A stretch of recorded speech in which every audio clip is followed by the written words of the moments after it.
All right, ladies and gentlemen, welcome to our very first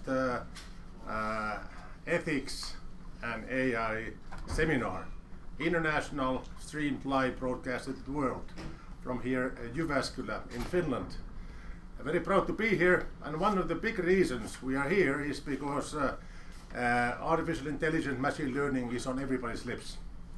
And that has made us realize that we need to understand how machines making the decisions, who is programming that, and how can we understand how we can do that better. Now the challenge, of course, here is that now that it's everybody's lips, where's the research? And today we have a bit of a unique event on this avenue, because we will present wholly academic talks. But don't worry, they are not boring. They are crisp. They last only 20 minutes each, and they are based on empirical evidence. And this empirical evidence is something that has been missing so far. There has been a lot of talk about how to take into account ethics, but little empirical voice. And that empirical voice starts today, here. And now the work will be mostly work in progress. We want to initiate a dialogue with other researchers globally here, and especially with the companies on establishing collaboration. This is one of the big ambitions that we have for the event. Our team is looking at solving the single problem, how to implement ethics into AI, how to verify that it is there. That is the overarching research question that we have. And now that we are here, proud to be part of the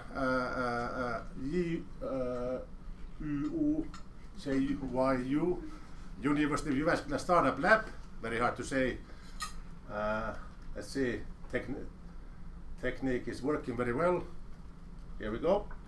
And Startup Lab also represents a wide range of activities.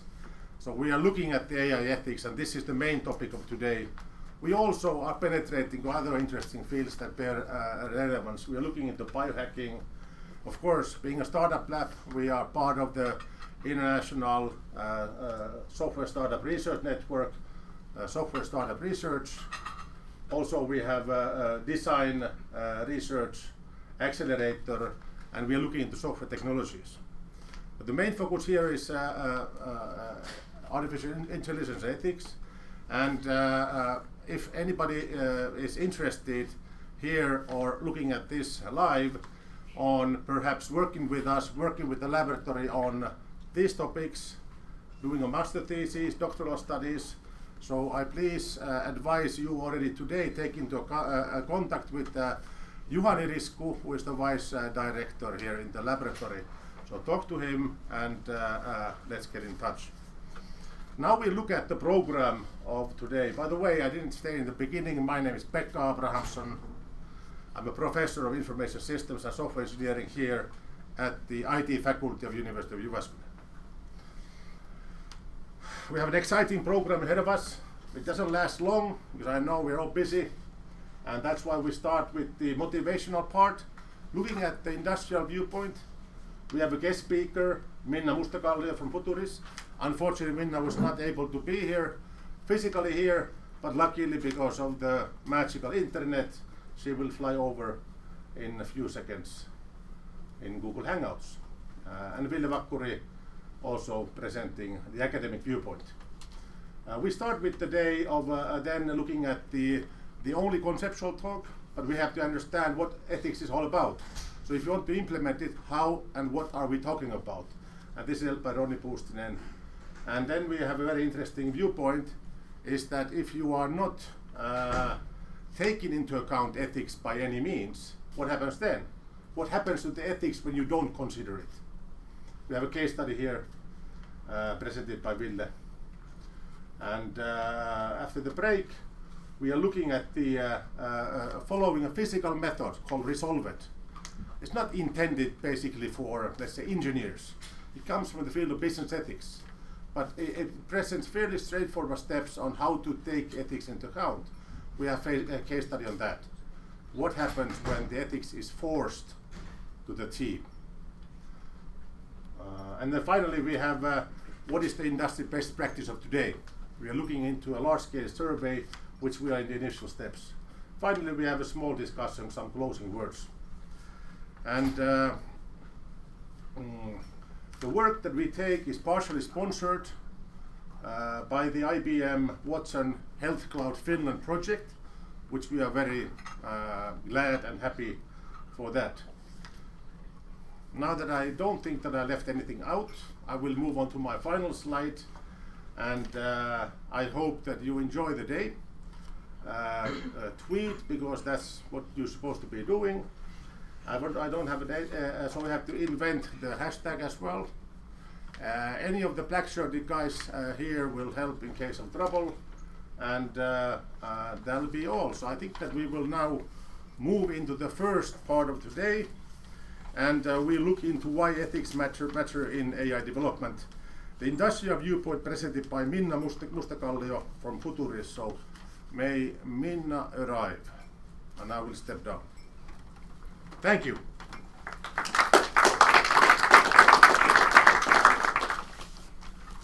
Okay, hello, can you hear me? Yes, we can hear you, but we can see you as well, so very good.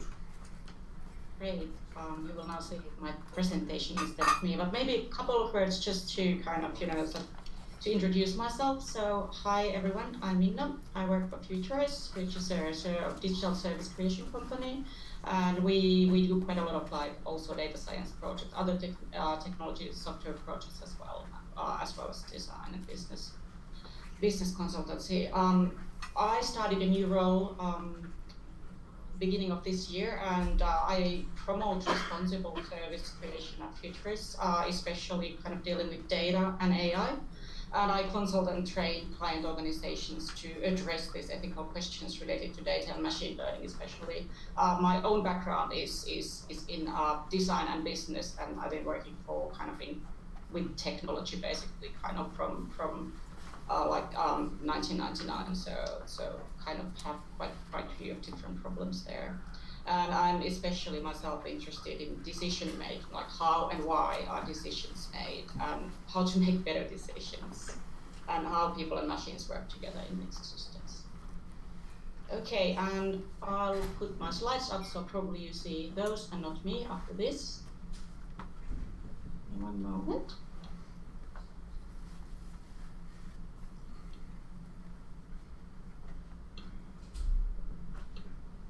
Okay, can you see now the whole presentation? We still see you. We see. You still? Okay, let me see.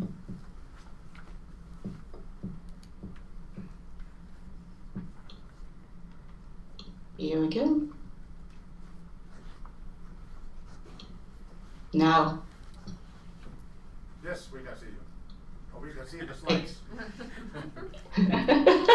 Excellent, the slides are now the more important part. So I'll try to be quick, because it's always hard to have really short presentation about these issues. But I was thinking, I think industry point of view, if you take it really holistically, can be a bit a big topic. So I was thinking I maybe rather refer to this as service creators' point of view from people who are actually kind of making these services for different variety of clients.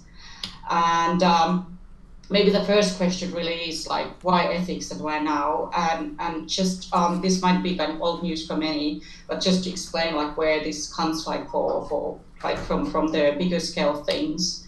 It's really about the scale and speed that algorithmic systems are mediating kind of everything, social, economic, and political interactions, and that obviously has impact to our clients as well.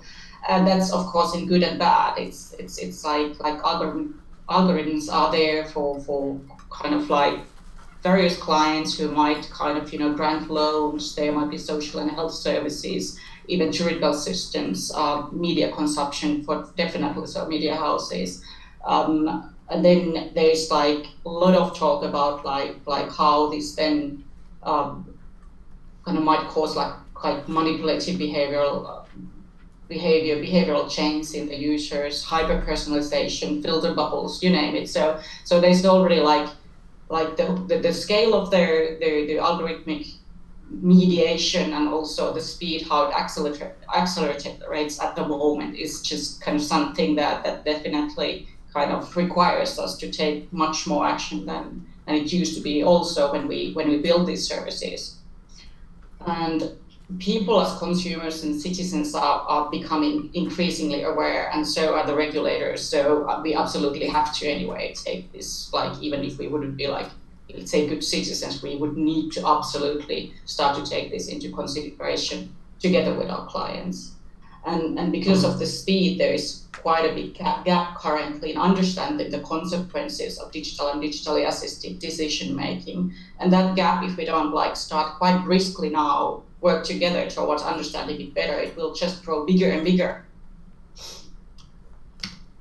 And then if we talk about complexity, it's really the unpredictability that comes to the picture. It's the AI agents, and especially like, you know, when they start to talk together to each other and kind of the systems start to have an effect to each other. It makes ethical questions like really anything but trivial. It's not only like black box algorithms. It's really like the whole systems with huge number of data points, and they learn from what we think as creators and as companies and an organization, what we think is sufficient amount and quality of historical data, and that's a big responsibility to carry. And it's very much also about the agency problem, like who actually is accountable of what, and those questions are increasingly coming towards us, even in like very practical things, like even deciding like with a client, like who's actually carrying the responsibilities if this goes wrong. So much more clarity needed there as well. And it's very much about understanding that they're kind of like algorithmic learned systems are not only technical, they are less than half technical, and they are much more like also like social systems, and very diverse viewpoints and skill sets are going to be needed to address ethical implications about these systems. And most of all, it's about understanding that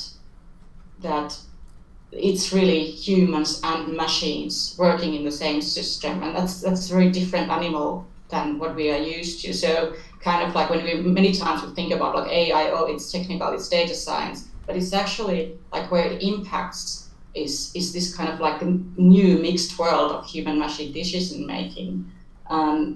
We as humans in the systems are not very used to work with human machine mixed decision making, so we lack tradition best practices.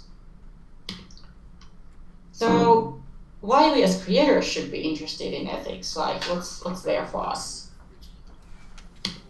And basically, if we think about now the whole industry, not only us as kind of professionals doing these things, it's like everybody will benefit from increased trust, and everybody absolutely will lose if we will not be able to build trust in algorithmic systems when we create them. Because if that trust is kind of like eroded totally, then it means that we probably face some kind of new AI winter. People just want to opt out instead of using the systems, and they will be like, will cannibalize the whole industry. And we as professionals designing and building the system should absolutely be the ones with both substance and ambition to address ethical implications together with our clients. This is very much our point of view as a kind of like pack of professionals doing these things and building these systems that responsibly.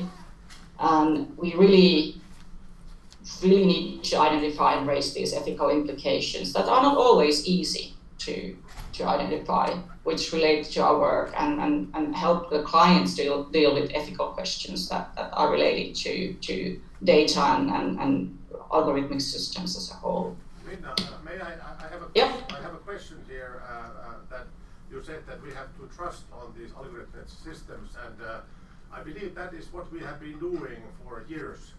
And now, in many occasions, we as citizens have been proven that trust has been misused. And absolutely, yeah. Yes. I think this has to do with the kind of regaining that trust, because this kind of like untrustful environment is normally not very productive. It might be very kind of like wise thing not to trust at the moment in algorithmic decision making. But if this is something that kind of escalates to kind of like this kind of deep distrust on anything, if we can't have like some kind of like standards or kind of just kind of like some kind of system where companies are accountable on these things, and where we can build transparency, which in turn builds trust, then we actually go into the wrong direction. So yes, you are right that there is always like a lot of symptoms of this eroded trust. Did that answer your question? Yes, thank you.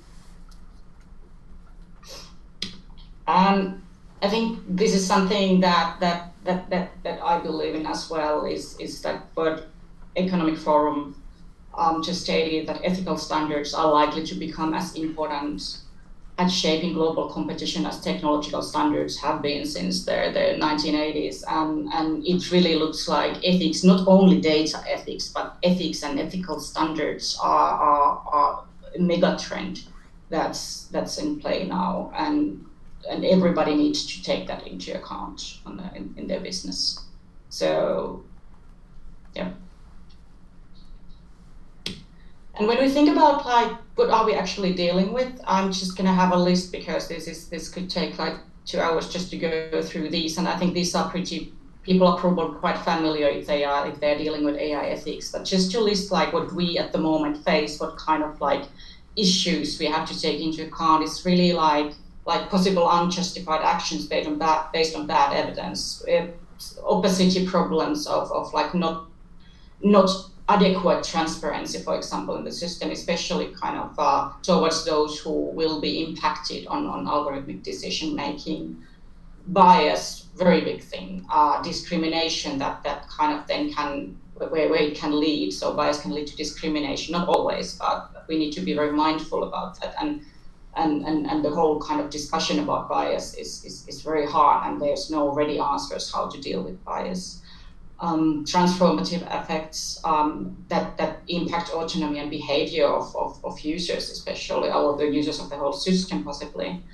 That's of course like something like Facebook is very kind of like glaring example of that. Possible malicious actors and use cases, because when we make something more complex, then it becomes more vulnerable.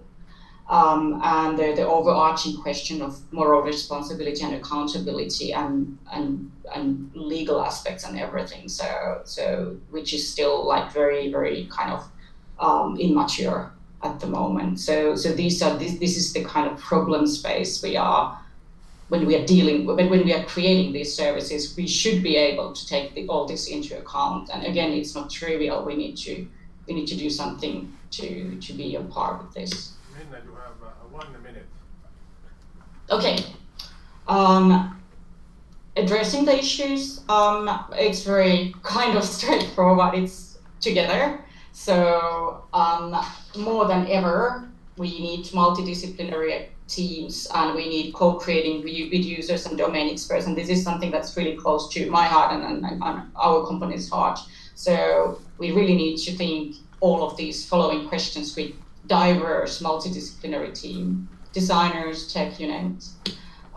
We have to think about what questions do we ask and how. Basically, when we are doing data science, we normally ask questions, and we ask something from the data using algorithm. We really need to think about it beyond the data science, and especially what will we do with the answers? What's the reaction? What value do we have with the answers? And what are the different ways of using the answers that we get from for example, predictive algorithms? Additionally, what rules do we write? What information do we use? And just to take into account that algorithms optimize a successful outcome. So it's very important to define what they consider as success and what's the collateral kind of damage or externalities that matter a lot. And it's not really about the algorithm. Well, that's not surprising if you're a data scientist. It's about the whole learned system. It's about the data. It's about context, especially. It's about people in the system. And what do we teach? Are we good teachers? And who's actually benefiting and who's losing?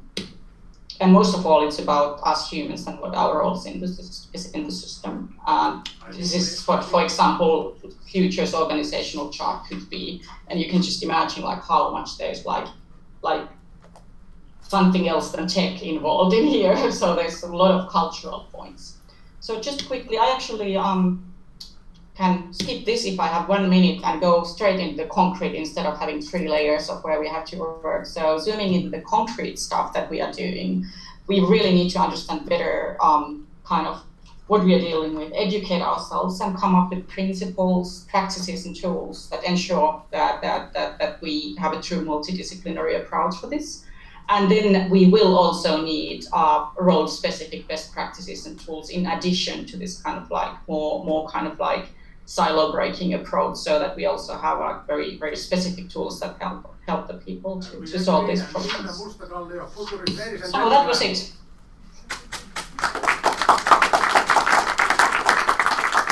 Well done, Minna. That was the longest minute we have seen in a long time, but we liked it. Thank you so much. I tried my best. And now if the audience has one question, and we are setting up the next presentation, so please audience may ask who has a question from Minna on a splendid presentation.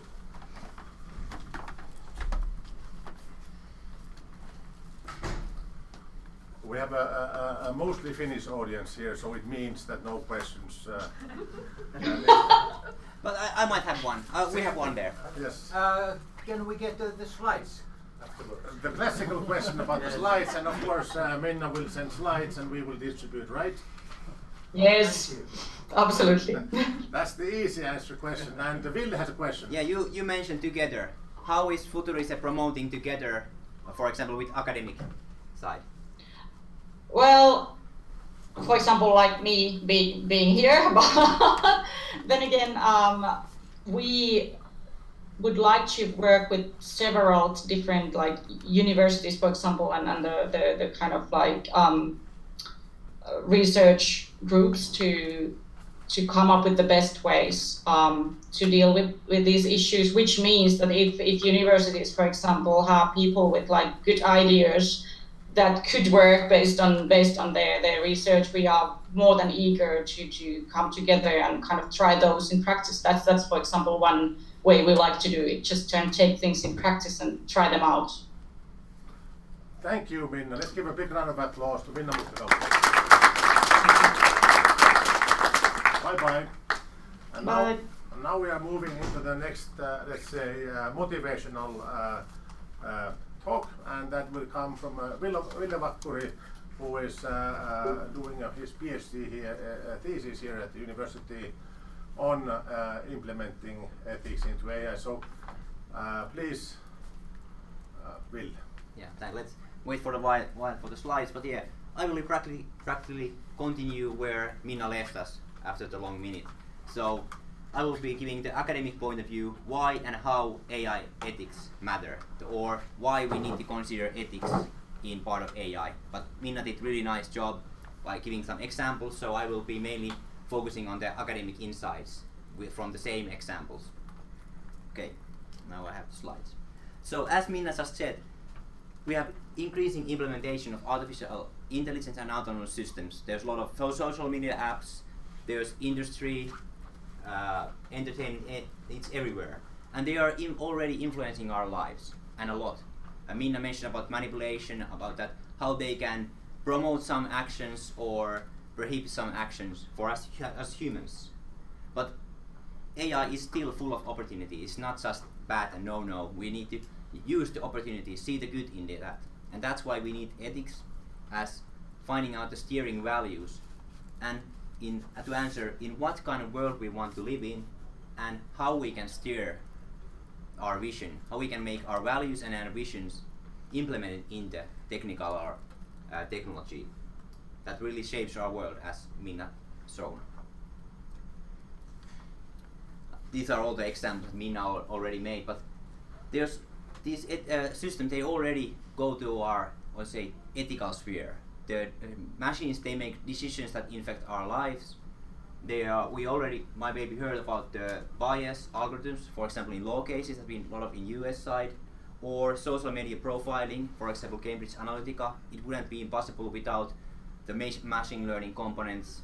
Or I don't even want to talk about the autonomous car cases. That's really, I would say, over discussed, especially on the popular and business side. But from the academic point of view, already in 2006, it was claimed that the semi-autonomous systems, robots and software, they have enough power to affect our ethical sphere. They can affect our life and we violate our ethical standards, so we need to be aware of that. But this didn't really happen until now. Now we're really getting into the why ethics matter in AI, in system design. And all of these are the same examples. It was already talked about more than 10 years ago, but now it's really on our hands with real use cases, with real problems that you will see also today from our other presenters. And I would say nobody is safe from AI. AI will come to our free time and also change our work, also mentioned by Minna. And the last thing I would say from the social media side, and this comes back to the developer's point of view, the product cycle has changed so much that from single guy operating single social media service with a lot of data and machine learning knowledge can influence millions of lives, for example through mobile social media apps using mobile softwares. So it's really changing the game. Okay, if the academic point of view is not enough, we have the governmental and more strict ways of going. All the European Union countries are in some way active now making governmental strategies and regulation about artificial intelligence. And for example, here in Finland, in France, we are really active how we want to get ethics into these documents, to these strategies. AI has a couple of policies going on, and I would say at least 3 groups focusing on how to get ethics in the part of the AI development and how we can regulate it. So it's going on from the, let's say, governmental side, from the legal side. And of course we have standards. For example, IEEE has a P7000 standard group that is mainly focusing finding out standards for ethical guiding in AI systems and on that ground. And also now the ICO standard organization has already activated their standards going on with that. And there's a lot of international organization, and I want to point out here that what Minna mentioned, the social acceptance is one of the key figures in academic literature also. We are really aware as users, as human beings, which kind of actions we want to involve us. So to be part of the market, for example AI software, it's more and more important to know, to find out, to get the, for example, trust that Minna mentioned with the public community, with the and that therefore find the social acceptance. And our question here in Jyväskylä University Startup Lab ethics team, we are really focusing on how we can do this. And we are really focusing on the developers and their needs. So because this is disturbing technology, our work is changing, how we develop program, how we distribute program is changing. So there are new ways to do it, and there are new roles, for especially for developers. They are more involved to our lives through their choices in the programming process, and this is something new that they need to open their eyes, be aware of. And what is today we are addressing the how AI products are developed. We really need to know about that so we can implement the ethics into part of that. We need to know about the developers, what are their attitude towards ethics, towards social ethical problems, maybe linked to their products, which kind of structures in the product development system are that will maybe hinders or eases the ethical implementation. And we need to make the developers aware of the social and cultural context where they are implementing their products, because we have different kind of ethical standards depending on the cultural background. And to do this we need shared principles, and we really need methods for implementing ethics. As Pekka mentioned here, that's one of our key points of that we are doing here in Jyväskylä University Startup Lab. Finding out real usable methods for developers to implement ethics into the AI product development. That's about it. We really can shape the future now, and that's why we are calling for ethics in AI development and also methods to get our vision to the real product.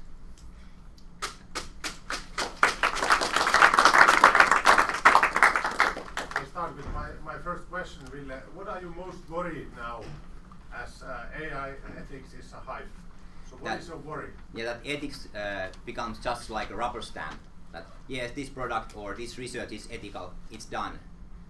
From academic point of view, the ethics is more about, I would say, it's a way of doing, a way of living. It's an awareness of all the people who are doing it. It's not just something that comes from outside. It's something that comes from inside the development process, and it's not something that ends and starts. It's something that goes all the way to the life cycle of the project. All right. Other questions from the audience? Slides are available. Yeah, we have one there. Yeah. Would you say that it's even possible to come up with standards for these? As you said, that they stem from people's cultural background, for example, like ethics in general. So how are these even, is it possible to develop standards that are applied to? I would say that IEEE is doing a really nice try with that, and I'm promoting that also. So there are some we need to discuss, for example, it's better to discuss about this than just leave it there, because for the industry side there will be someone who will take over and make the standards by themselves. But when we have these standards, for example, in IEEE, where there's real discussion on which kind of standard we want to have, I think it's better. It's not the best way, and I think that's a core problem with ethics itself. It's so diverse. So I would say that standards are a nice way of doing it, but it's not the only way of doing it. Okay, thank you. All right, ladies and gentlemen, Ville Vakkuri. And now we are moving into our next talk. Now the first, let's say, the content talk of today will be held, and Ronnie, now you can start walking this way. You can leave the coffee there. Ronnie Puustinen, and his background is as a degree in philosophy, and he's looking into the actual ways of concepting and understanding what ethics actually is. So Ronnie, the stage is yours. Thanks. Hello, my name is Ronnie Puustinen, and thanks for being here tonight, and thanks for Startup Laboratory for organizing this event. Focus of this talk is on the design and development challenges when working with AI, that is applied ethics of how people ought to design and use technical artifacts that utilize artificial intelligence. How we design your next robot vacuum cleaner or your doctor's computer-aided diagnostic systems in a way that relevant moral concerns are resolved by means of design. We as designers and developers strive for ethically sound decisions, but we are in serious need of tools and formal methods that helps us to anticipate and identify moral issues inherent in our technological developments and their uncertain impacts on wider society at large in a proactive manner. We are much more equipped in retrospective ethical analysis, where we evaluate something already built and already used, as research on how to incorporate ethical analysis in a systematic way into the design process has remained notably underdeveloped, both in the context of AI and in technology in general. These kind of questions are studied under the name of ethics of design or ethics in design. Ethics of design concerns the relevant moral properties, issues, and significant value dimensions related to the design phase and design practices of technical and socio-technical systems. Our aim is to produce a principled method, approach, or codes of conduct to assist designers in dealing with messy and complex real-life ethical conflicts. Our aim is to produce tools to resolve moral worries and genuine concerns by means of design, tools for anticipating or preempting moral worries. When we focus on the design phase of the AI development process, two questions stand out. First, what kind of ethical issues and moral concerns are raised in the design phase? Does answering moral dilemmas in autonomous and intelligent systems demand a new set of ethics? If the answer is no, that the ethical issues in AI are shared with other developing technologies, then we can utilize to some degree domain general tools and methods for ethical evaluation from conventional ethics of technology traditional or conventional design ethics research tradition. However, when we advance in truly cognitive systems and robotics, these might turn out to be unsatisfactory. Conventional ethics of technology really has not prepared us to analyze technical artifacts that are to be considered in some level cognitive artifacts that are not only adaptive to its environment but transformative. And we have even less tools for analyzing technical artifacts that will replace some core elements of human agency and mutual recognition, such as is the case in healthcare contexts and medical use application. We conducted a little literature review into current research to see what ethical issues and moral concerns should we, as a designers and developers, address.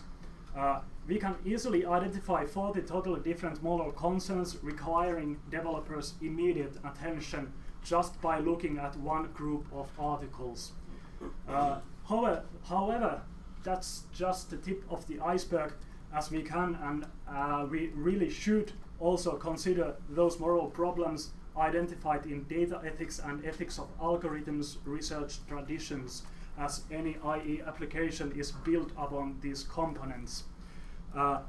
Wright, in his 2011 article, has done great job systemizing ethical issues inherent in any IT project, such as data confidentiality and purpose specification.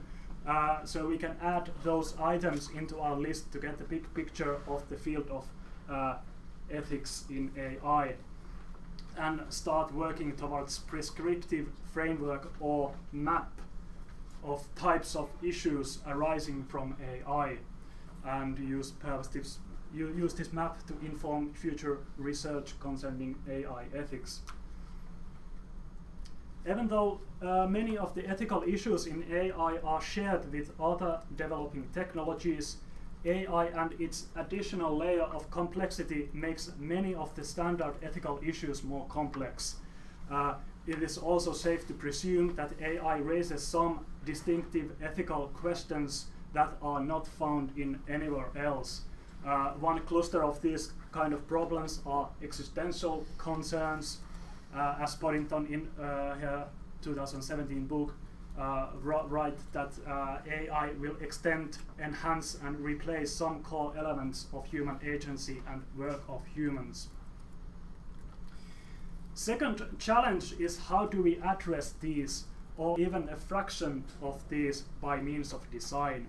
How do we characterize ethically aligned design in the field of AI when ethical conflicts and issues comes in various sizes, forms and orders of importance? What kinds of development and design practices should we utilize in order to enable safe and sustainable human-robot interaction? Or how do we make sure that our applications not only work, but work for the right reasons, that their decisions show just the correct amount of transparency for the right stakeholders? Current practice is to identify some shared ethical values and make them explicit. We can call these approaches principle-based approaches, where we operationalize ethics through some core principles, just as such as fairness, accountability, and transparency, and then we try to draft a codes of conduct from these core principles. And we have seen a lot of these principle-based approaches in recent years from companies and various design and technology associations and research organizations. These codes of conduct and design principles have done a great job in promoting awareness of those ethical worries and genuine concerns that are inherent in any AI development process. However, we encounter some serious challenges when we try to implement ethics into the design phase through just small group of core principles. Just the act of making your ethical values explicit does not really inform your design process. These major challenges result from unexplicated theoretical commitments. If we take, for example, safety as your guiding design principle, we can always ask to whom. For example, our military use lethal autonomous weapon systems are safe only if you are standing on the right side. One can also contest these implicit theoretical commitments and say that safety is not a moral kind of problem. Abstract philosophical value notions are also notoriously difficult to translate into precise design guidelines. For example, safety is much more easy to translate into checklists and design procedures, but if we take responsibility to be our guiding design principle, then we are in trouble. Moral principles can be also in serious conflict or in tension with each other. For example, what should we as a designer do when safety is in conflict with convenience? Many of you are hesitant to trade privacy for convenience and use some services and applications only the absolute minimum. Studying these kind of ethical issues is not only morally significant, as Davis and Nathan says in her 2015 article, that concerted effort to identify and address human values implicated by technology use, even though this effort is imperfect, can significantly improve the design of products. On the other hand, we have approaches that aim to provide step-by-step procedure to ethical evaluation.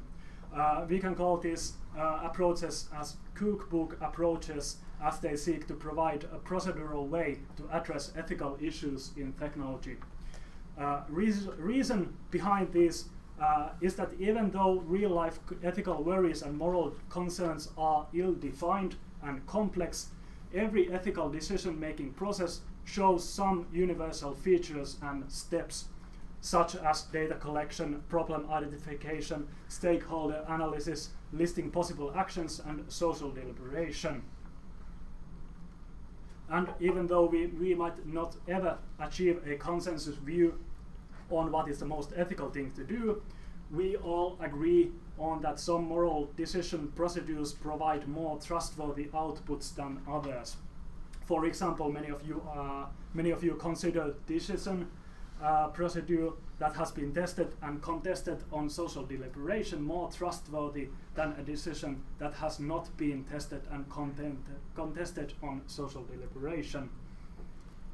These cookbook approaches aim to characterize and identify these universal features and then draft some heuristic tools that can be utilized in flexible manner in various development and design processes, both in the context of AI and IT in general. These heuristics has been proven to be rather useful in guiding inexperienced designers in ethical evaluation in different domains. Currently, we are conducting a systematic review and analysis of these methods and their potential in AI development. These are handy when you are wondering what kind of material and research implications are from implementing ethics, who in your development team should conduct ethical evaluation, and in what development phase is ethical reflection the most appropriate. However, these two face some serious challenges, and I think I only have time to present only one of these challenges. One of these challenges is the missing normative grounding. That is, it is really hard to make recommendations for design without some normative foundation for your claim. these approaches need to be supplemented with some normative principles. If we ought to make progress, these approaches need to go hand in hand. Designers and developers need some ethical principles to strive for and proper tools for translating abstract value notions into precise design guidelines.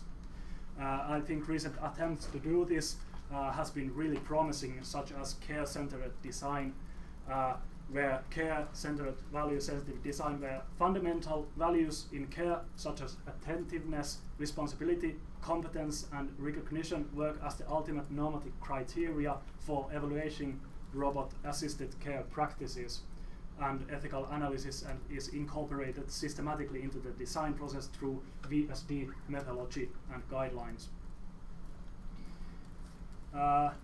We really need to advance on multiple fronts. The process of drafting ethics standards, policies, and guidelines for robotics and AI requires an interdisciplinary effort. For example, we would benefit greatly by integrating cognitive science of morality into the field of AI in robotics design, as AI applications and other technical artifacts that we use sometimes induces an emotional reaction.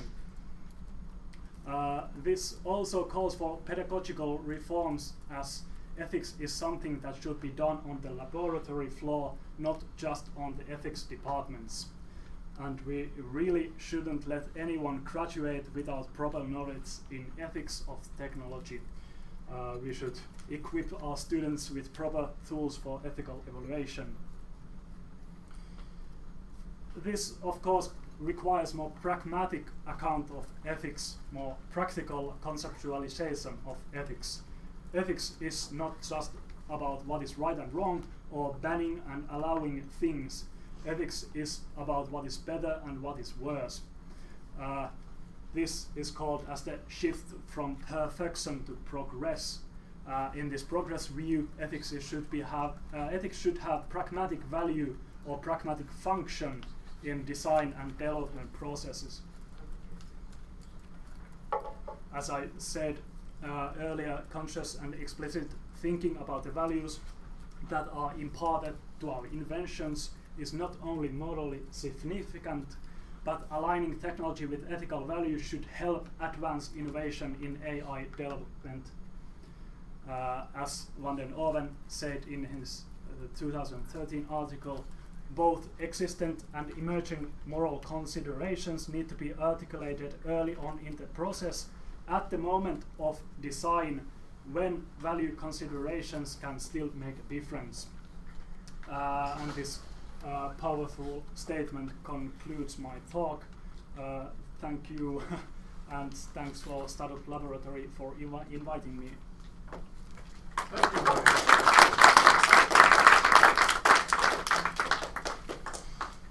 Any questions for Roni Puustinen? Please.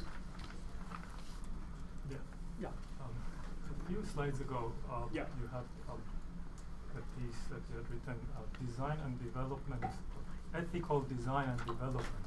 Yeah. Right? Are you talking about ethical design and development of machines, or of AI, or ethical AI? Ethical design processes, not ethical products. So I'm not talking about machine ethics. I'm talking about best design practices that we all should. But you do want to get to the ethical AI, right? Yeah, sure. It should be our output, and I mean, the question is, how are you going to cover this knowledge gap?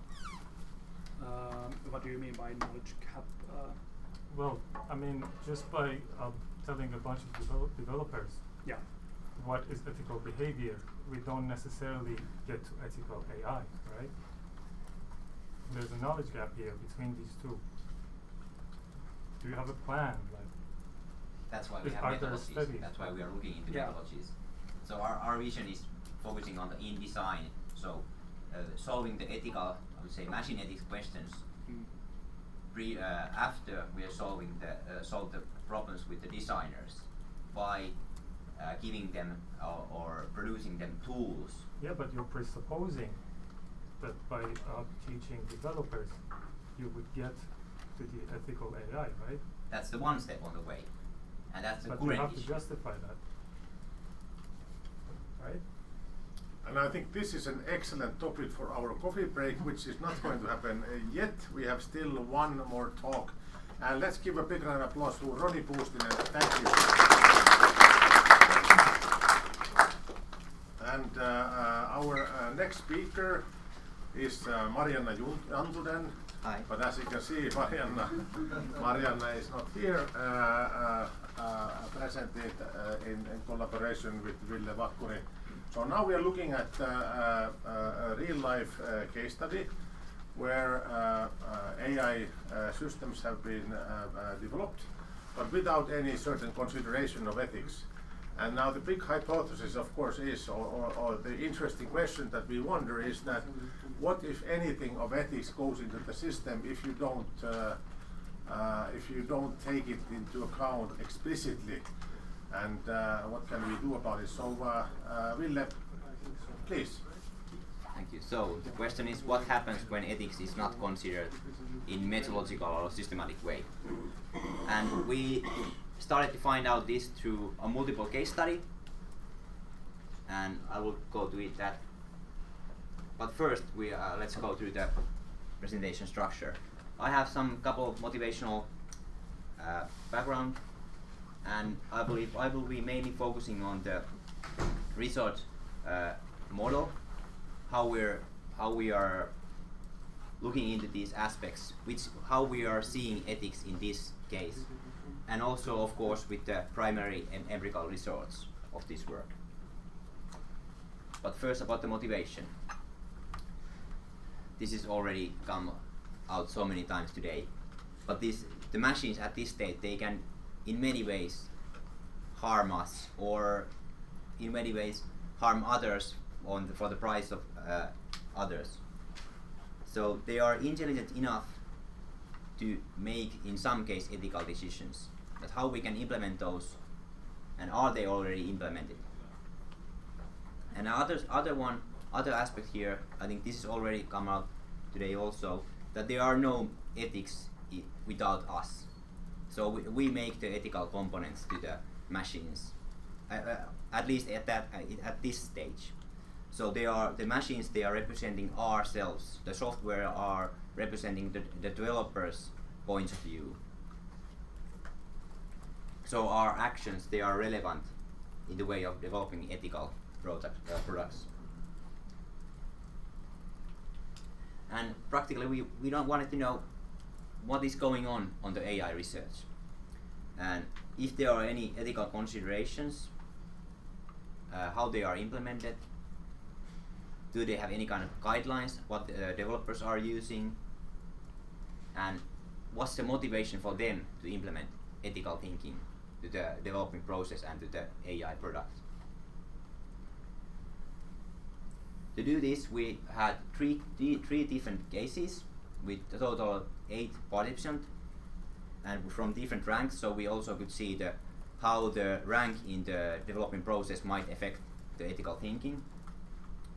And to get more ethical, I would say, or more social aspect, all the projects are from healthcare, so there might be some ethical issues even though on the starting point. And the way how we conducted the search, we used semi-structured interview method, where we had already structured interview, but we have a lot of room for the developers to go freely to their own insights, how they see ethics, how they define ethics, what even they think about ethics. Okay, this one will be quite rough. So, for how we structured the questionnaire, how we analyzed the answers, we used the ART model from accountability, responsibility, and transparency.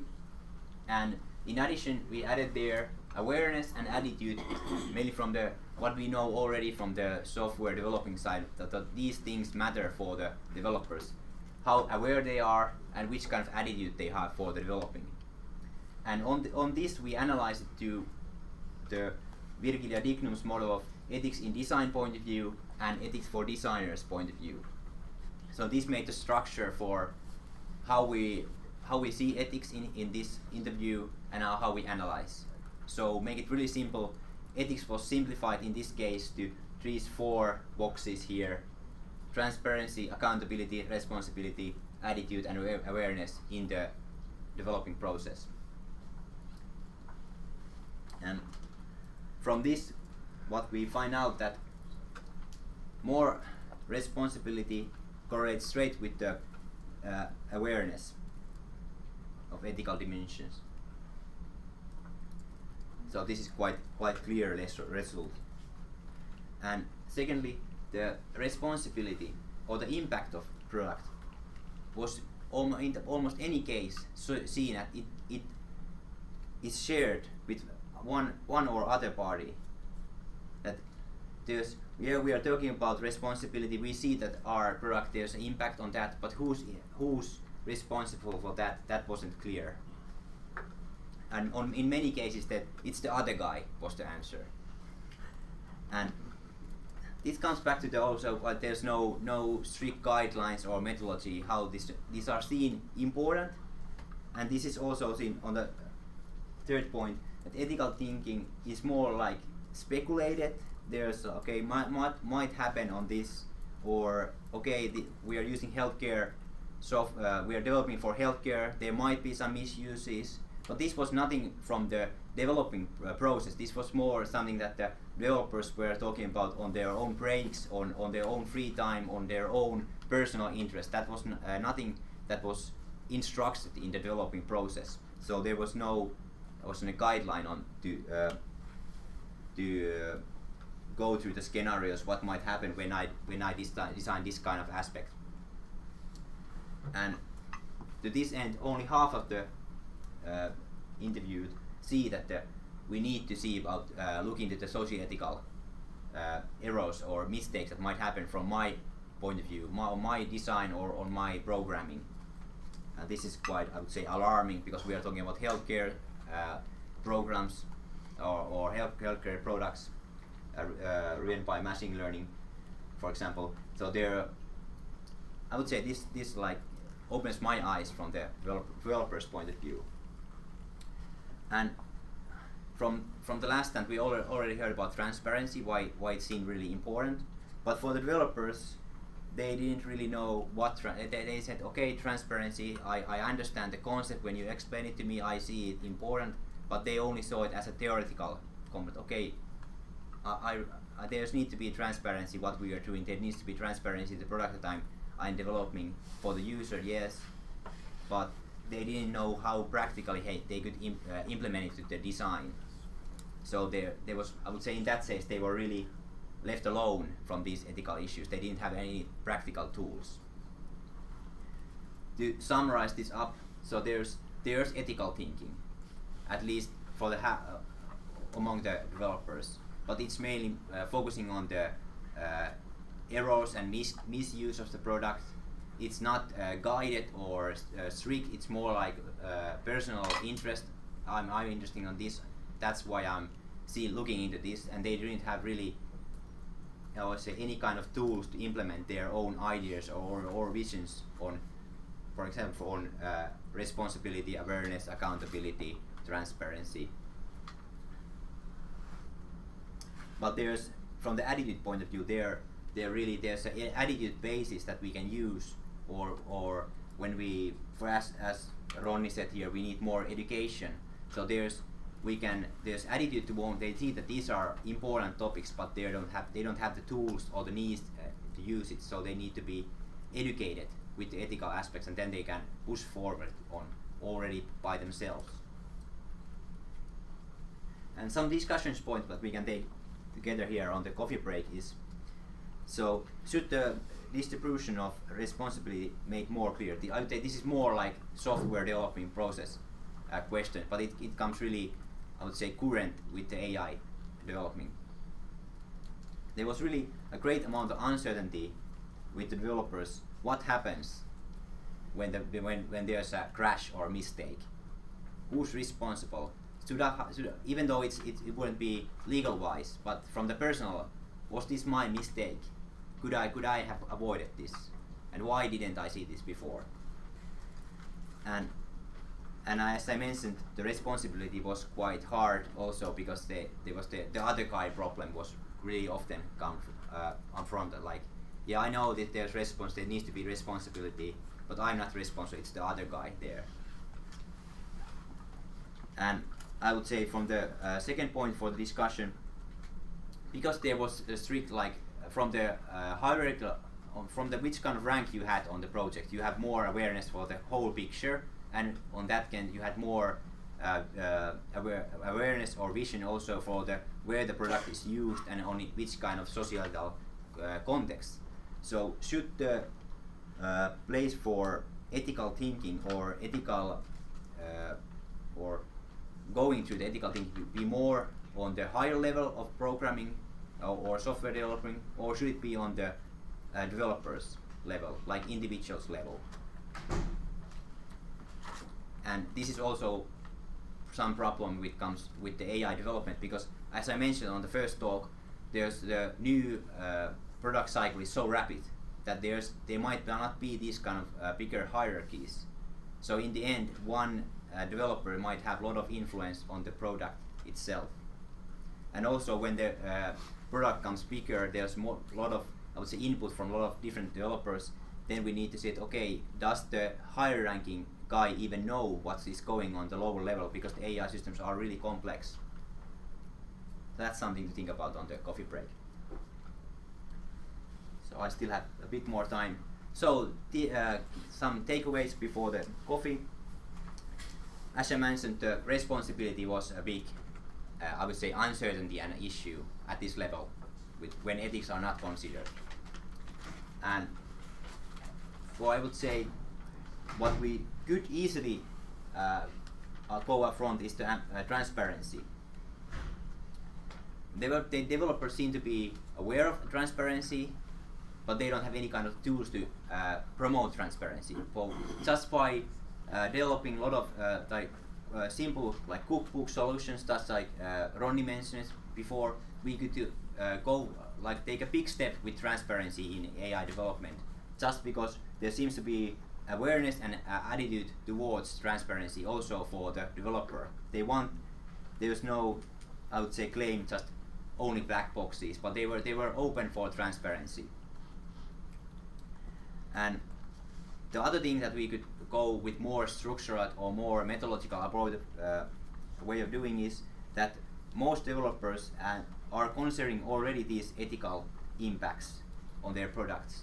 So by some guidelines, we could steer this thinking to the right things, for example, in healthcare. So with this kind of methodology, you are already thinking about these socio-ethical aspects. That take these tools, then your thinking might be more useful for your own work or your own product development, and maybe be more or better implemented to the product itself. Yeah, that's about it. So, yeah, this happens when ethics is not considered. There's a lot of vague discussion about ethics. It seems important, but there are no real tools to implement it. Thank you, Ville.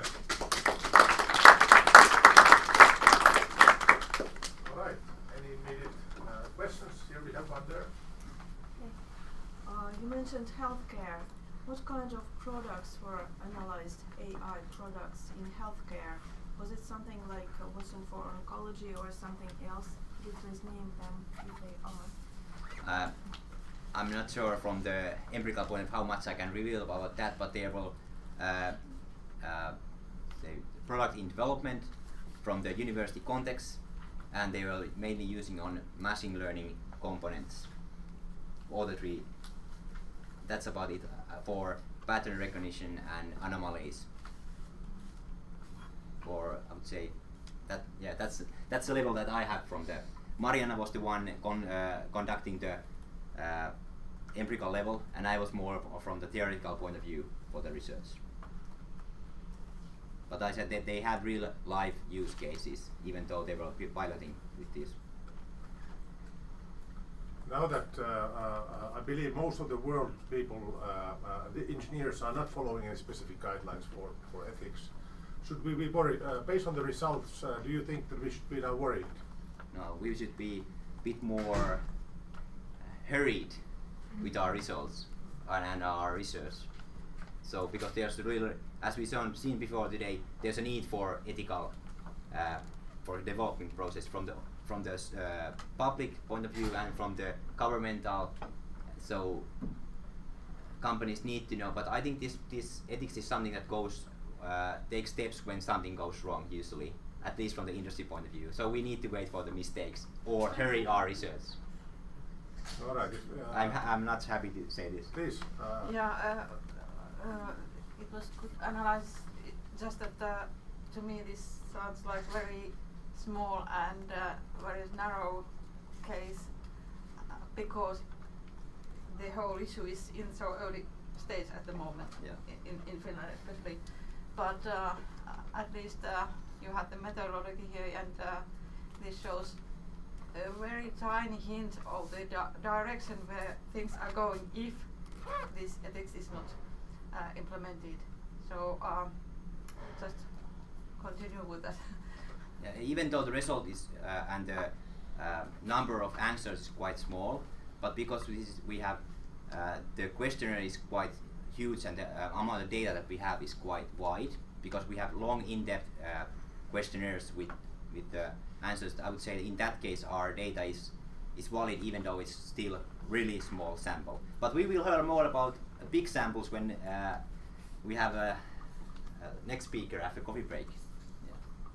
All right, and now we will take coffee break and we will reconvene here starting at 15:40.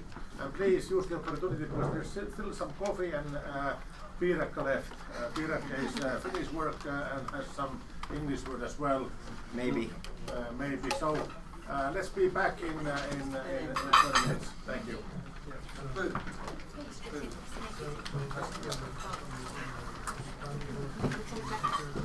Hello, sir.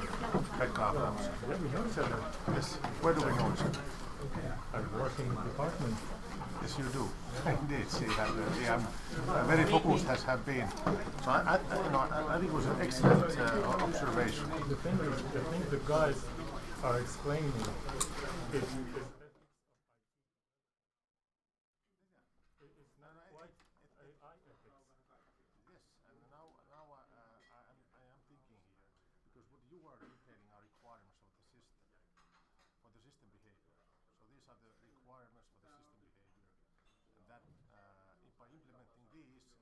regardless whether you follow ethical guidelines in implementing them, you should come with ethical AI, right?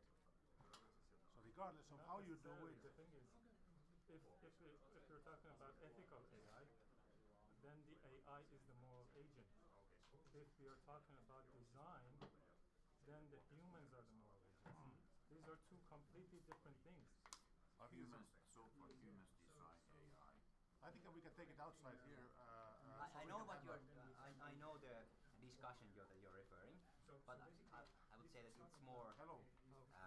That's a problem with AI. It's been since the 60s or 50s that they're. Exactly, it's computer ethics. The question That's our going on under civilization machine ethics. has not solved That's the many term ethical problems. problems. So like ethical, when we talk about ethical decision made by machines, And of course, machine learning that are behaving ethically, that we talk about machines. better in that. Conspiring against us. Yes, but it's part of our tools to have a product with machine learning. Yes, and for example, we have software we are doing now with artificial intelligence. It's closing certain things, like in lottery, but also in real life weather clouds. But we are basically making the machine learning and artificial intelligence real life, the real product, the real services. And then we are searching costs. So for example, now we have Ville, you saw the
en tiedä sitä liittyykö ollenkaan siihen, mutta siinä mä tappelin sen kovan softaa. Mä tappelin sellaisen, joka tekee vastaavalla tavalla gradun aikaa siihen sen konseptuaalisen jutun, mitä kaupunkilaiset mä teen niitä manipulaatioita. Yhdistelmistä sitä kaupunkia smart city. Ja smart city on pelkästään tämmöinen se on digitaalinen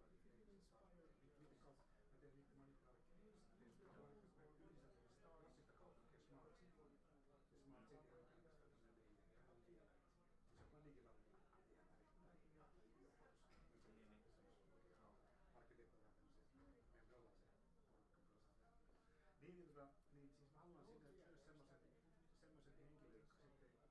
kehitetään se eettinen musikaalinen. Isot korporaatiot tulee myymään ja viihdeä naakastaan 10 miljoonaa.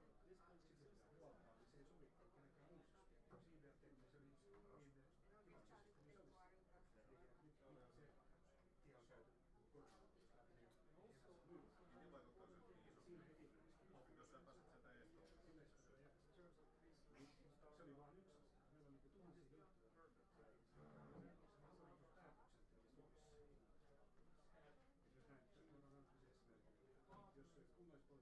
on niinku tuhansia juttuja. Se on päätöksentekoa Suomessa. Jos näin, tuolla on kyse esimerkiksi, jos kunnallispolitiikot Ei se oikein näin, mutta se on ainakaan parantaa sitä. Jos se koristaa sitä zoomia, niin mettässä se monimutkaista. Se saattaa olla jumissa sitä olla, se on osa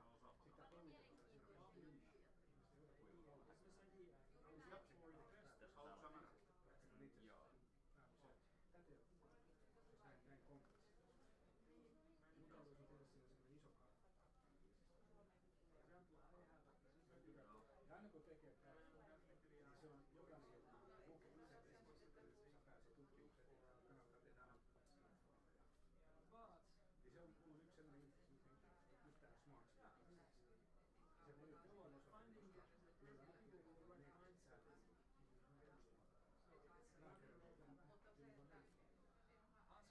arkkitehtuuri, säätöjä. Sitten on vielä lakisäännöllä, joka on yli 300. Tämä on niinku, tämä Edika on läpäisyä. Periaatteessa monen ihmisen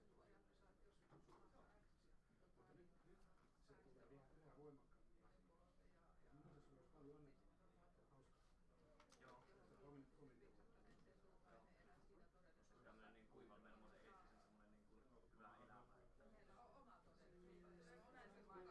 Ja minun mielestä sulla olisi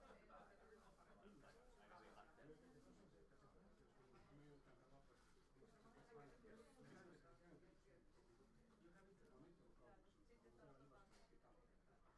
Joo. Koska tämmöinen niin kuivalmelmoisen eettisen semmoinen niin kuin hyvä elämä. Aika siinä lähtee. Se on yli vaikka tämmöinen tabletti-ohjelma. Voi tehdä verkkomukaan kirjoittaa täältä tavoitteita, täältä kirjoittaa kaupungin osalta.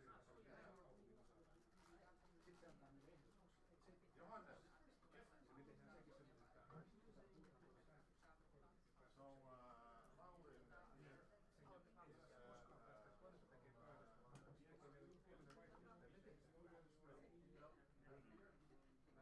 Se olisi oikeastaan nyt oikein tapa. Lähettää sitten semmoisen postituksen jossain vaiheessa näitä intressejä voidaan keskustella niistä. Meitä kiinnostaa Kiinnostavilta projekteilta ja aihealueilta loputon. Joo, kyllä. Ja sitten vielä se etu on siinä, että tämmöisessä kaupunkikontekstissa kaikki puhuu siitä, että siinä pitää saada auki. Meillä on tämmöiset miten se sanoo, hyvä esimerkki, mä tästä sitten näin pohditaan, että ne tuet on tällä hetkellä sujuvaa pysäköintiä ohjelmaa. Meillä on mielestäni täysin koska meidän pitäisi lopettaa se liikennevaa. Eli tavallaan, että se jokainen puhuu sisässä. Mutta samaan aikaan meidän pitää luoda kevytliikennejärjestelmä kuntoon ja bussille lustiin kuntoon. Niitä on tässä edellä hallinnan ja meillä on ilmastopussia sitten, ne on se mange.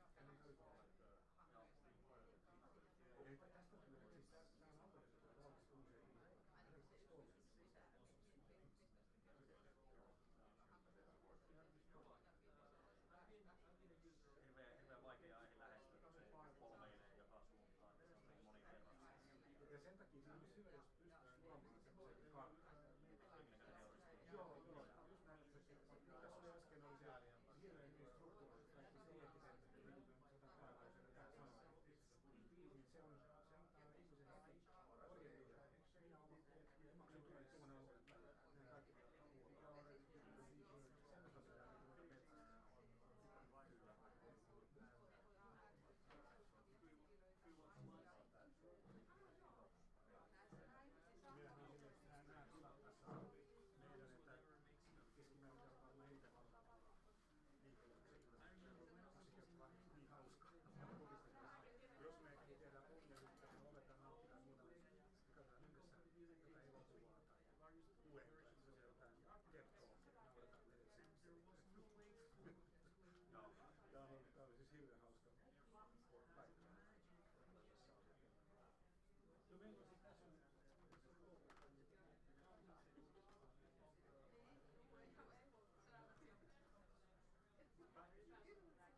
good. We are live.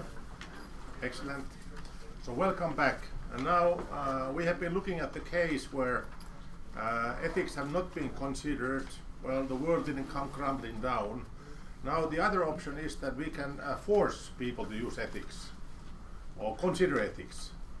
Give them, this is what the managers do or often is done in a company, that you are giving a method. Let's do it this way.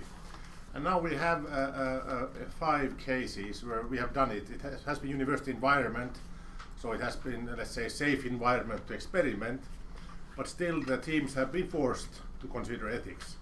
And now Tuomas Hirvonen, I welcome you on stage, and Tuomas will now reveal what happened.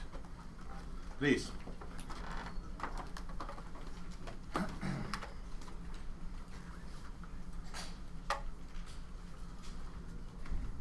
Thank you, Pekka, for introducing me. Good day to all. My name is Tuomas Hirvonen. Thank you for coming here today. So the purpose of this research is to understand how to apply ethics to AI development. The structure of presentation is first I have the motivation, then research problem, design and framework, then empirical research results and conclusion. The motivation for my study comes from the fact that the impact of the autonomous or intelligent systems, or AIS, is going to be big, thus is it still in our hands. Ethical values in AIS should therefore be aligned with human values, with strong ethical values as transparency and accountability. Ethical guidelines along with the new system should be made to serve human advancement.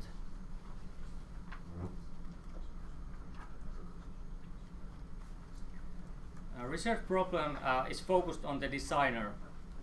There is no ethical AIS decision-making machines or intelligence without the design. Developers are responsible in creating all the ethical principles the intelligence or a machine will act upon. They also need to embrace transparency in their development processes to gain more trust from the end users and stakeholders.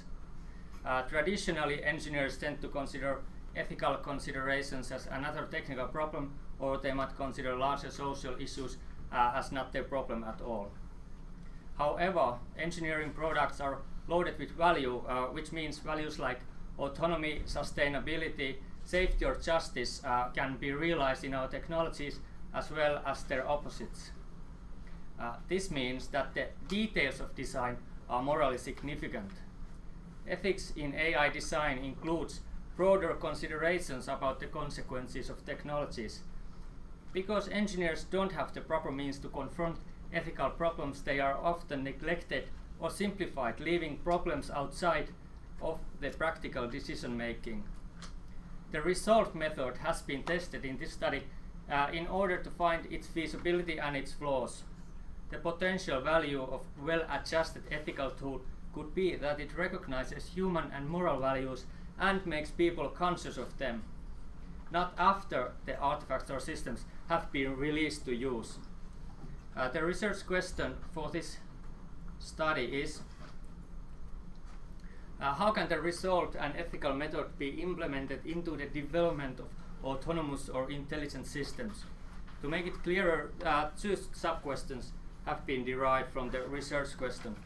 First, how to implement this ethical instrument to be part of ethical decision making and design, and what sort of ethical or practical challenges arise. And second, does a resolved method promote ethical decision making in AI design? This resolved method is a step-by-step method created by Pfeiffer and Forsberg in Ethics on the Job, Cases and Strategies.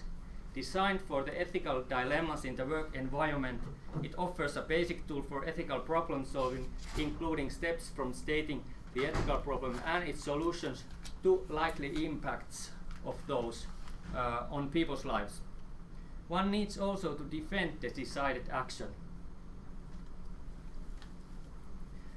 I was able to create a multiple case study by interviewing students of the University of Jyväskylä who had formed development teams. There were altogether 5 teams that contributed to this innovative project. Students were informed and oriented to use already mentioned resolve method. Keeping in mind the research question, there was also a need to gain understanding whether there was any increase in ethical decision making during the project. Will ethics or resolve method come up during the interview or not, which would imply whether they find it important or useful for their project. The question form was a semi-structured interview in which there are the basic structure of questions that allow the interviewer to ask more specific questions of the topic to gain more specific understanding. Grounded theory offered a practical and useful analysis tool for the empirical data. Because with grounded theory it is possible to create theories that are empirically derived from real-life situations. This would help to guide the practice and to develop theoretically based interventions that can be tested in practice settings.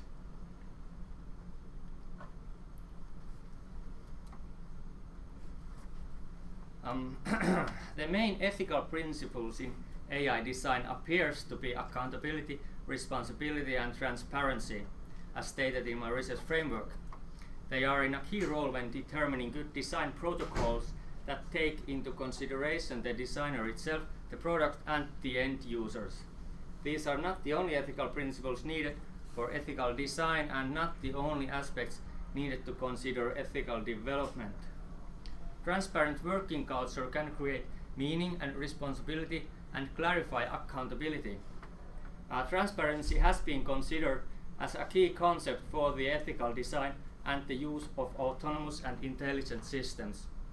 If AI system causes harm, the development process and the design system should be transparent enough to make it possible to understand why. In addition, privacy at some level, which acts as a restrictive principle for transparency, is also needed to protect, for example, the intellectual property that cannot be released to the public. Accountability can be determined in at least 3 different ways. These are social, moral and legal. In this study, accountability is understood more from the legal perspective as a distinction to responsibility. Legal accountability is therefore specified as good policy practices and abiding the law. Values and terms should be stated out as clearly as possible in order to achieve accountability. When thinking of the big picture, transparency could be a pro-ethical necessity that allows the proper implementation of valuable ethical principles, but for the viewpoint of the designer, I'd like to think that responsibility is a key feature. Despite the increasing intelligence algorithms among AI systems, they are still constructed by humans and their every function and use is our responsibility, whether it is the designer or the end user. Designing AI is then about human responsibility in order to ensure human flourishing and well-being in a sustainable world. Meaningfulness is a motivational aspect and a value in itself, or so it seems to be. The following matters in gender meaningfulness in developer context. Autonomy to choose what to do and when, so that the work does not paternalize, the development of rational capacities and learning, as well as the moral development of employees that comes from responsibility and the purposive intention of the well-being of others.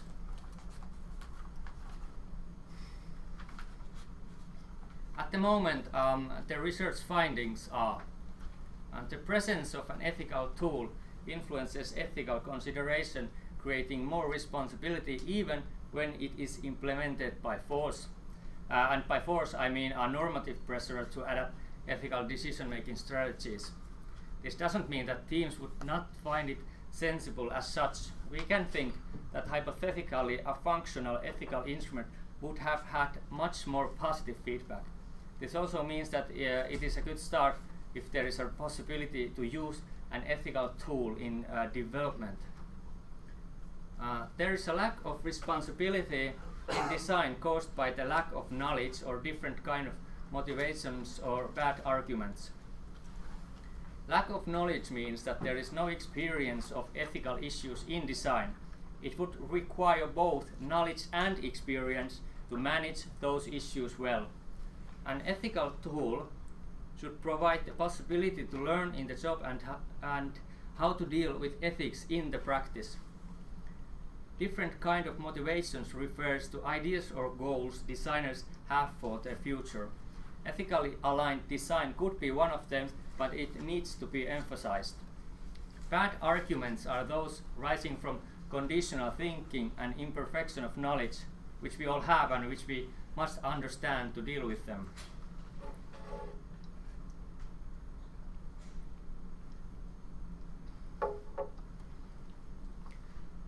Usefulness and viability are major issues the teams felt responsible for. The teams felt responsible for the usefulness of the product, hence for the practical approach. This is predictable when talking about practically oriented field of research. In itself this is acceptable, but this is an inseparable part of the design itself. Of course it needs to be useful and viable. There seems to be need to apply ethics into this usefulness and viability. Usefulness is one part of responsibility that one should have for the sake of the stakeholders.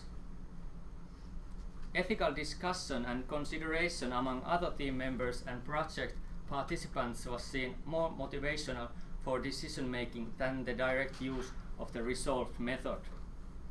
Having good social relations brings about meaningfulness. It might be good to keep in mind, though, that not all the aspects of life need to be filled with meaning. A good balance with meaningfulness and repetitive work tasks is still acceptable. In this context, I think the responsibility arises from the fact that the product is having such a great and partially unknown impact on society.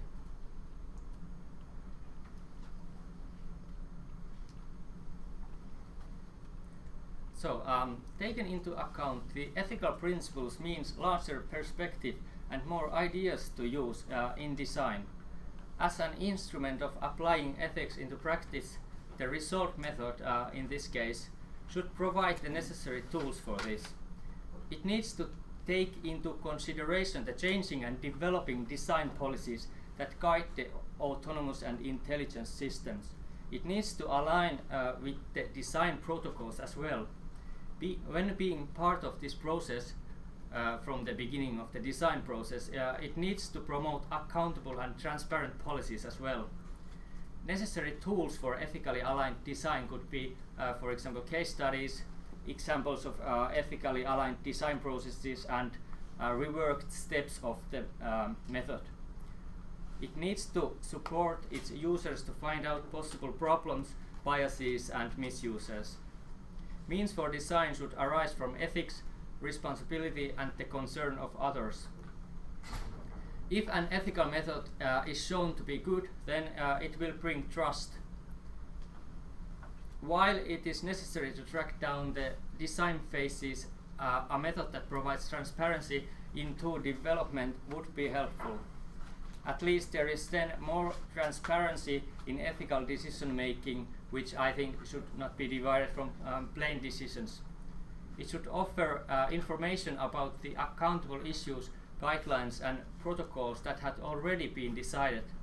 There should be a strong ethical background that would strengthen responsibility of its users.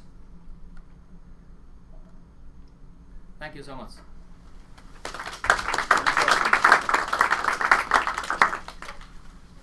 Thank you. Any questions? Now, I might add here that being part of the interdisciplinary nature of the research, Tuomas' background is also, he's a philosopher, so giving him unique skills in dealing with the topic, highly appreciated. So, so should we start forcing people to use these ethical guidelines? The results were quite positive. Yeah, it has the kind of positive impact even if it's forced. But personally, I don't think it is enough. So. Is it sustainable? Which? When we force people to behave in a certain way, Is that sustaining? No, probably not, because I think people would leave everything they are forced to do immediately when the forcing agent is gone. All right, that at least answer to me. Any other observations that you may have, please? I'd like to continue from this. Wouldn't the forcing to take an ethical stand on something be unethical in the sense that the actual taking a stand would be forced? Yeah. That is, it wouldn't be ethical anymore. So there's a presupposition of ethical choices having to be free in the Kantian sense. Yeah, as an it's also there is this meaningfulness for being an autonomous agent. That's the first thing, and the second thing, I don't think the forcing is in any way suggested, but for me, I think they are underlying the responsibility of designers and responsibility of humans to take these things is the most important thing right now. So it would be a professional requirement to consider the ethical dimensions of any actions. Yeah, and also understand or have better understanding about your own responsibility as a responsibility as a kind of ethical concept. Now, the forcing sounds like something that would that even happen, but that is the way many things are done. Engineers are expected to behave in a certain way, and this, here was very clear instructions of resolved method, and the instructions were that we should be following these. We, as in terms of having a general normative pressure. So, but it bluntly said, it is forcing. So it is not coming by their genuine wish and being autonomous agent, they would desire to do so. So I think that this represented a good starting or a good point for the study, because it is very realistic in a sense. But as we see, the results are somewhat okay, but would not be sustainable. Any other observations or comments before we move on to our final presentation? Ladies and gentlemen, Tuomas Hirvonen.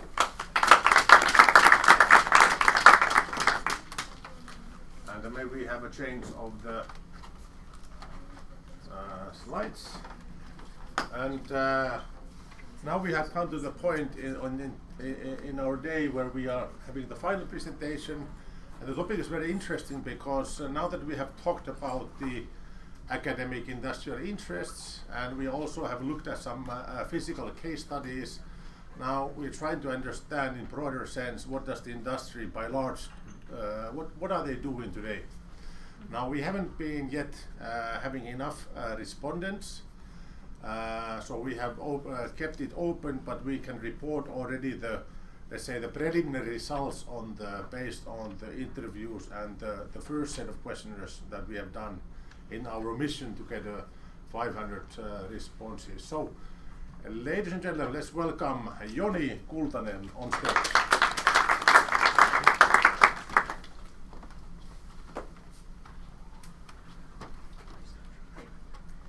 Thank you, Pekka, and good afternoon, ladies and gentlemen. And as Pekka introduced already, I'm Joni Kultanen, and giving you the preliminary results from our large-scale industrial survey. And let's move on, now that I know our technology works. So, the structure of the presentation will be pretty much the same as Tuomas had. We'll go first to the motivation, why is this important? Then research problem, design and framework. Finally, we will go through the preliminary results from the interviews and the first stage of the survey, and end the presentation with discussion and summary. So as we all know, the AI systems, they are widely used currently in businesses to improve their business processes. And this is because the AI systems, they are much more efficient in handling tasks that require large set of data, and they can do it much better and faster than human beings. But as these AI systems, the amount of them increase, so does the suggestions and automated decisions they make that affect people's lives. And whenever people are involved in the process, also ethical aspects should be considered. And even though the discussion on AI ethics increases rapidly, both in businesses and in research, it is yet not defined clearly enough and requires more research. And due to the lacking common understanding of this, what is AI ethics, the conversation between different disciplines is hindered, and it affects also on utilizing the ethicality in AI development. And because of this lack of common understanding and consideration of AI ethics, during the recent years there have been many AI blunders in the media that have had bad effects on the public image of organizations running these AI solutions, such as Facebook's self-service advertisement platform that was aiming ads to demographics who had racist views. And another example would be Google Translate's gender bias on Turkish English translations, where it used not so flattering adjectives related to female pronoun and the better ones on male. And it's not only about avoiding these blunders, because considering AI ethics could also benefit organizations, even beyond avoiding doing something wrong. But this understanding is also lacking at the current state. How would organizations be able to actually benefit from it? So the main question for our research was, what makes the AI ethics then relevant to businesses? Why should they care? To answer these questions, we have three sub-questions. The first one is based mainly on the literature, like what is the current state according to the literature. The two latter sub-questions are what we are answering or aiming to answer through this survey. So what is the state of practice in industry, and what do the businesses consider benefits for considering AI ethics? So the research design. The research method is large-scale industrial survey, which was chosen because of its ability to produce large enough data sets for generalization of the results for the whole industry. And in the first stage, we had preliminary interviews with 6 interviewees from Finnish companies that were developing AI solutions, and the roles of the interviewees vary from CTO through AI development lead, analytics to consultants, so many different aspects. And this preliminary interview, along with the literature, was used to form the questionnaire, and the next step was the first round of the questionnaire. We would validate it. We had 8 respondents on it, also professionals in the area, so to basically convince us that we are asking the right questions. After that, we did some editing, and currently the global survey is underway. So if you happen to be working with AI, either here or back behind the stream, you can also answer the questionnaire, help us help you, and you can make the difference. The address is here, and it's also somewhere here below me on the stream. You can see it there in the description. And the research was based on this research framework. We'll begin with the prerequisites. We have found out that you have to have in place in order to even start saying that I'm thinking the ethical aspects.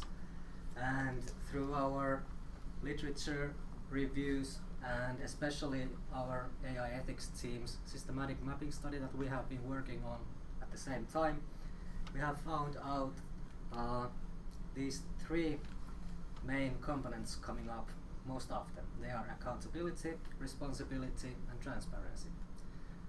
Also, Virginia Dignam has called this the art model.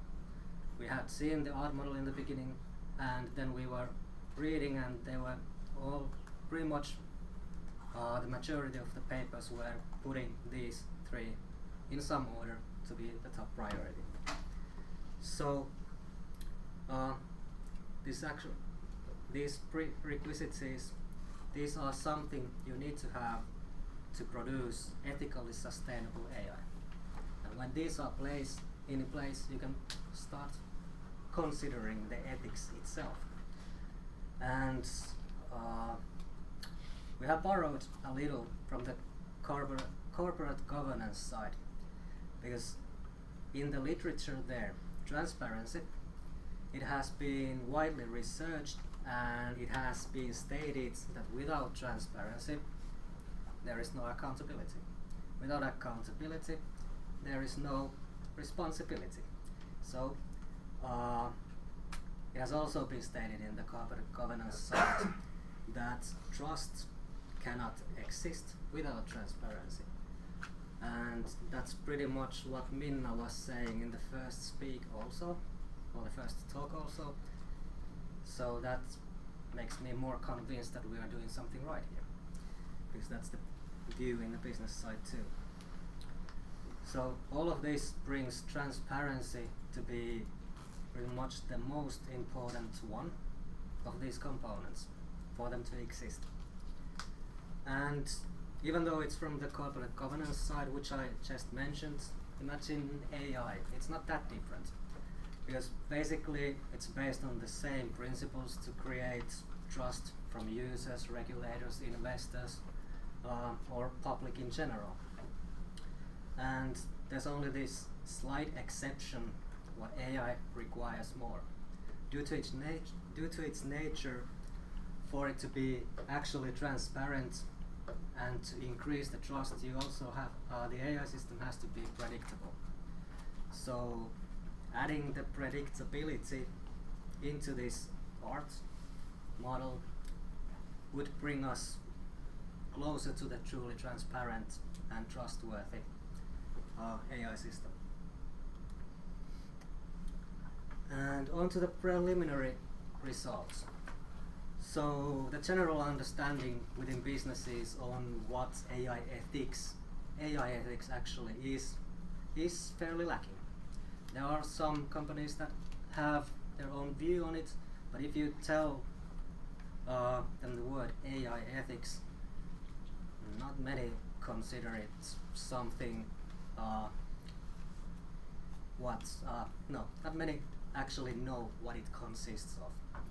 So basically, a good example of this is that after the interviews we had conversations with the company representatives always, and many of them told me after the interview that okay, when you said it's going to be AI ethics interview, we were considering like machine wars or robots taking over the world, thinking that this has nothing to do with us. And that's something we have to change. Like, tell what AI ethics actually is about today, not in movies or in the future, possibly in the wildest dreams. And the consideration of ethics was considered extremely important by everyone. Extremely important, but not right now and not for us.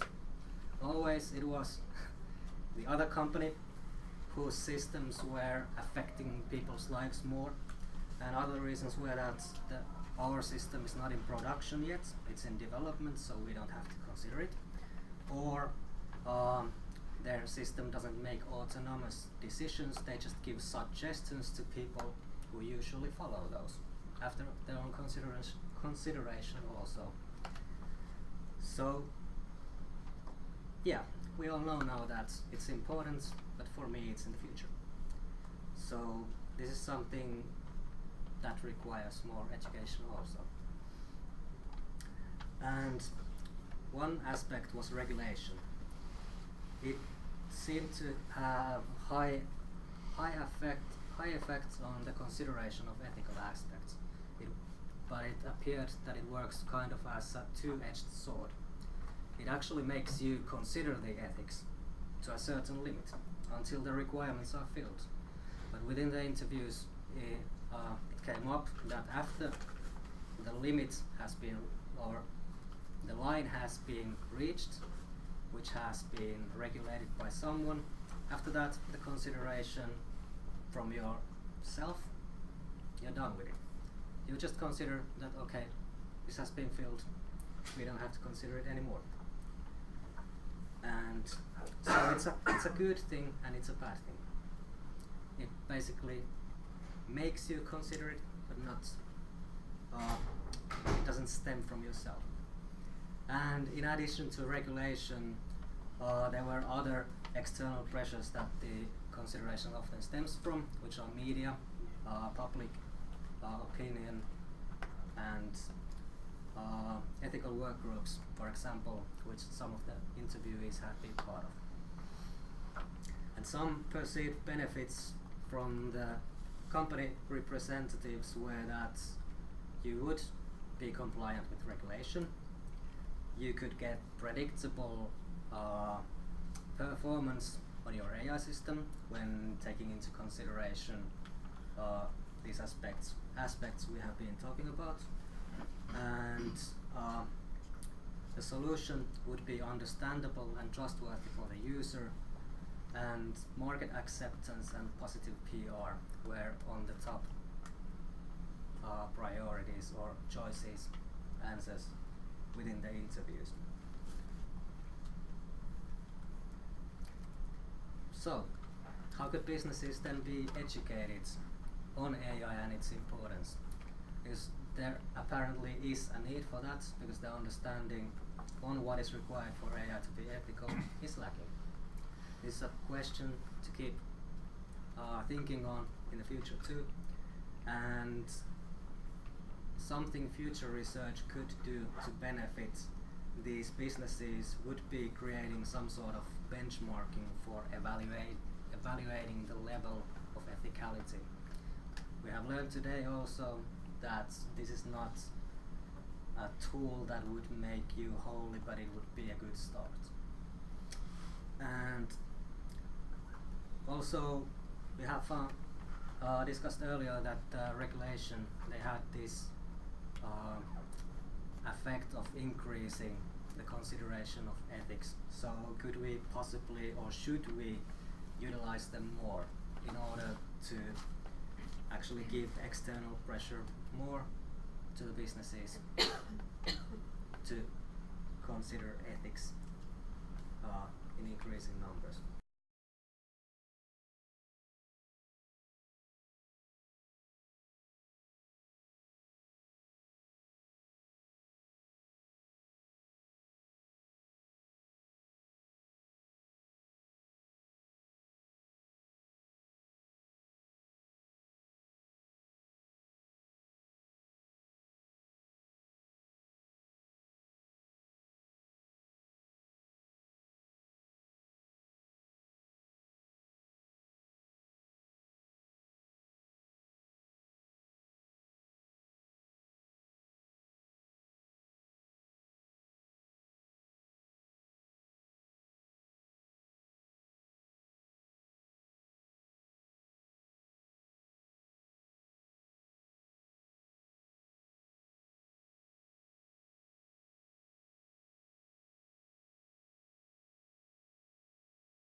sustainable to say. Like it would remain as an voluntary action they would be taking. All right. Observations, please, John? Yes. Any thoughts on descriptive ethics versus normative ethics? Sorry? Do you have any thoughts on descriptive ethics versus normative ethics? In this case or in general? In your research process? Actually, We are heavily leaning on that descriptive ethics on this. Yes,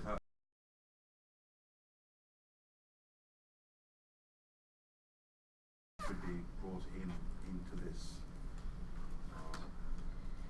research process. What we have had talks about is on the education side that normative ethics, it can build a nice backbone on ethics from the normative side, but make it useful for or as a mean to implement, then it's really from the nature of normative ethics. It's really we haven't found any use cases to do that yet. And how would just to how clarify would you line it? Now let's for the audience difference between descriptive and normative ethics. Descriptive ethics would be research into what people think about ethics, what sorts of values do they uphold and so forth. And normative ethics would be a theory on what people ought to do or think or value. So I can't go and ask from the industry or anyone because they'd say, oh, no regulation, thank you. Being the nihilist here. But rather Disagree. Very disagree. Yeah, I would expect so. Anyway, but this would be the theoretical question. And the situation is complex because we are talking about descriptions about norms, and the normative side would be how should we think about things? What should become the description in the future when people adopt norms? So we actually haven't been in our research focusing on these setting the regulation because at the very moment Ville has been a part of these working groups, ethical working groups in Finland who are considering these aspects like how should everyone do this. There are companies involved in it also within the same groups as were some of my interviewees also in those groups. So in our research we haven't been focusing so much on that regulation side. We have been focusing on the engineer side or developer point of view to bring that up, like to understand what is happening in the development itself. Now that this is raised up, I think it's a good point because now that we have working groups, which is a very Finnish way of working, I'm sure it's all around the world, but it's order to fix the problem. We put people together with diverse backgrounds, and they come up with such a suggestion what is ought to be. Now, what is the basis of that suggestion can be asked, and this is like any and also the standard work. Is in similar lines. People come together from a number of different sources, and then out comes the ethical guidelines, which there's a review round, but still it's an agreement between people. So it doesn't necessarily have a big research behind it. But what we have on the normative side, it's really on the behind are the you mentioned the art model. We have the why we are talking about responsibility, awareness, and transparency. The theory behind on these concepts, it's not just descriptive ethics. There's also a normative background there. Why we are talking about responsibility, how we see responsibility, what's the human nature comparing to the responsibility, and why we see it as a valuable thing. So I would say the normative theory on ethics is there, but it's really on the behind the principles where this kind of setup is driven from. Perhaps it should be more transparent then. Yeah. Who is going to be held accountable for that? Please, go ahead. How about companies whose application design is heavily user-centric? Is there any difference between those companies and other application developers? Do these problems arise if you think about the user in general, or do they just forego the problems and just focus on the solutions? Do you mean the point of view they have in these organizations, like developing? Like design thinking principles, like design thinking, human-centered interaction, life-based design, and these kind of methods that are involved, where they think the solution through the problem the user is having. I would say the number of answers to our survey is still too preliminary to have this kind of answers, but we are looking into this also. Yeah, because in the preliminary interviews I didn't have companies in this field, so we are looking for the results to come in for the bigger picture. Okay.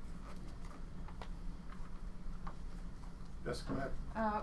One practical question. You mentioned that there were 6 companies in your survey and that there were 8 respondents. Did you mean that there were 8 respondents from each company or 8 in total?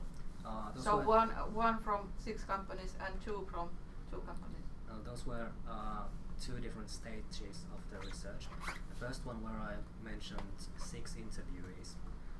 That was preliminary interview, like online we were talking to each other, and there were 5 companies of which we had 6 interviewees altogether, and this was used to build the background for the questionnaire. And the first stage of validating the questionnaire, we had these 8 respondents from separate organizations also, and that's not that is only what we've based this preliminary results on, and after we have finished collecting the actual survey, the actual large-scale survey, then we will have some real evidence. So this has been basically parts of building this big questionnaire that is still on the moment. Okay. All right, and I think that we are now with the closing words part already, and in general discussion is that now what are the thoughts that you have been, now that you have seen different viewpoints, you have heard some results, what are the observations that you as an audience have made here? One thing that I notice is that this accountability, responsibility and transparency have come again and again in several of the talks today, and often even in a sequential fashion, that you first need transparency to get accountability, which leads to responsibility, and that leads to trust. But we as human beings often choose to act in an ethical way, even when A, nobody gets to know what we're doing, B, it's not our job to do that ethical thing, and C, we don't get punishment or reward for that. And I'm just wondering if your one missing parameter is S, called shame. Shameability was actually on one of the slides that I saw today, because that I think is a powerful ethical force in human interactions. Could we have a shame parameter built into our AI systems so that that would influence their actions? So you mean that I would avoid doing something that would put me in shame? Yeah, often. But I still do it anyway. Yeah, but we you are a choose very specific type of person. Yes, that's an interesting consequence of not fulfilling one's responsibilities that is expected of a person. Or social acceptance. Yeah, but social acceptance would be relying on responsibility relations. Responsibility it's not a thing, but rather somebody is responsible for something, by something, in face of something. So it's a multiple relation, and I think that shame would be a consequence. On top of my head, I think about responsibility like that. To me, shame has this carrot what is the other one with this the punishment thing in a way that there is that it is a punishment if you would do something that would result in shame. And I'm not sure, but I think it's an excellent observation, and I believe that we haven't conceptualized enough of ethics altogether. I think there's still ground, and we have perhaps accepted the art definition very quickly, and we are keen in building, adding new like fairness, privacy, all the positive. And then we saw the list of 96 concepts, and all that is very good. So, and there are multiple relations between. So I think that the work is in the starting path, and now we get initial understanding, and then there's still room for even the pure theoretical consolidation. Yes. I agree completely. Shame would be a feeling, which is a completely different category than responsibility, which would be something related to social relations between actors or agents and so forth. So it would be like comparing blueberries and numbers. If you just add concepts that come to mind. At the very least, I think that paper had it right. Conceptual analysis would be required before trying to do any hasty amendments to the system. In Startup Lab, we are very proud of being punctual. It is 16:30. The live streaming will be now cut. Thank you for viewing us, and thank you for the audience to have here. Stay here. I still have one